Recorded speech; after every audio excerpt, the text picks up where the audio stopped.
Hello అండి, ఇవాళ నేను చేసే వంట బుర్కా చాప, అదే పాంప్లెట్ అంటారు. అది కర్రీ చేస్తున్నా. కావాల్సినవి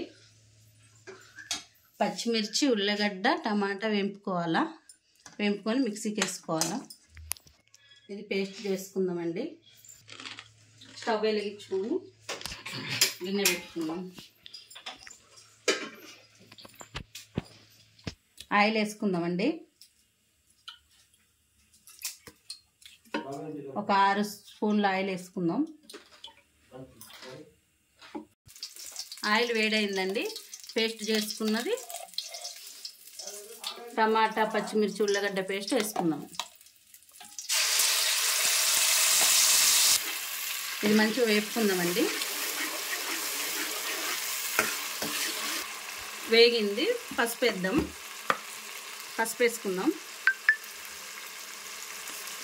1 టీ స్పూన్ పసుపు.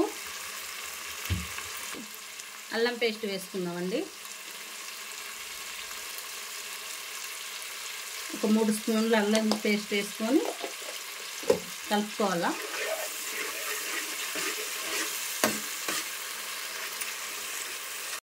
ఇది మంచిగా వేగింది. పచ్చివాసన పోయేలాగా వేగింది. ఇప్పుడు కారం వేసుకుందాం.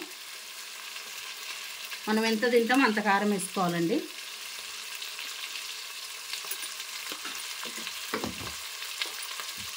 అట్నే ఉప్పు వేసుకుందాం. నేను 1.5 స్పూన్ ఉప్పు వేసుకున్నానండి.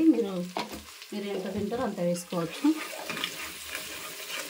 కలుపుకోవాలండి. ఇది మంచిగా వేగిందండి. ఇప్పుడు ఫిష్ వేసుకుందాం. సిమ్లో పెట్టుకొని ఫిష్ వేసుకుందాం.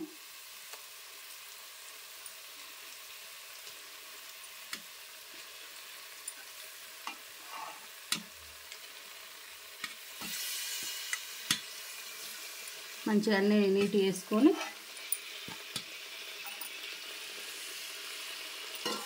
ఇప్పుడు మెల్లగా కలబెట్టుకుందామండి.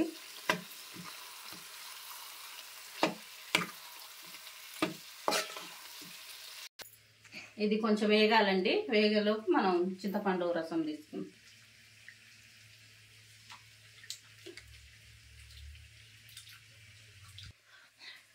కొంచెం వేగినాయండి ఇవి. ఇప్పుడు పులుసు వేసుకుందాం. చింతపండు పులుసు తీసి వేసుకుందామండి. మనం ఎంత పులుపు తింటామో అంత వేసుకోవచ్చండి.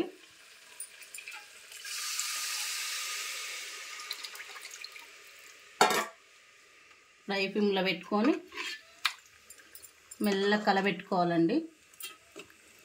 ముక్క చిరగకుండా మెల్లగా కిందికి పైకి చేసుకుందాం. ఇంకా కొంచెం వాటర్ వేసుకుందామండి. మంచిది ఉడికినాక అప్పుడు సరిపోతుంది. కొంచెం టేస్ట్ చూద్దామండి. ఉప్పు సరిపోయిందా?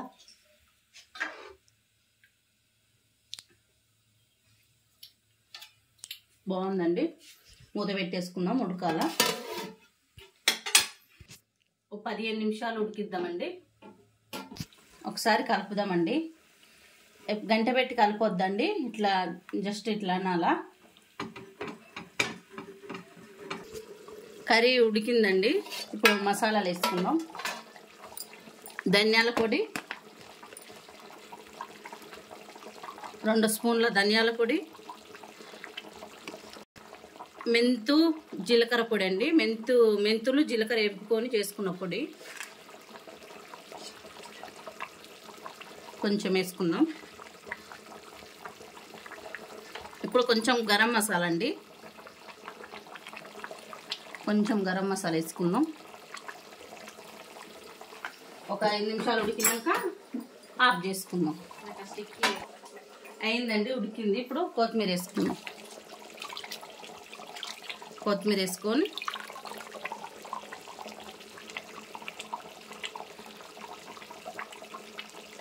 ఆఫ్ చేసుకుందాం.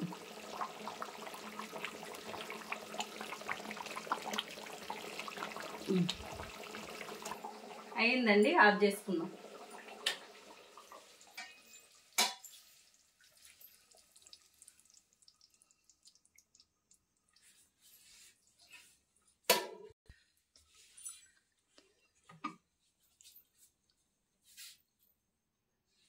సూపర్గా అయిందండి చేపల పులుసు.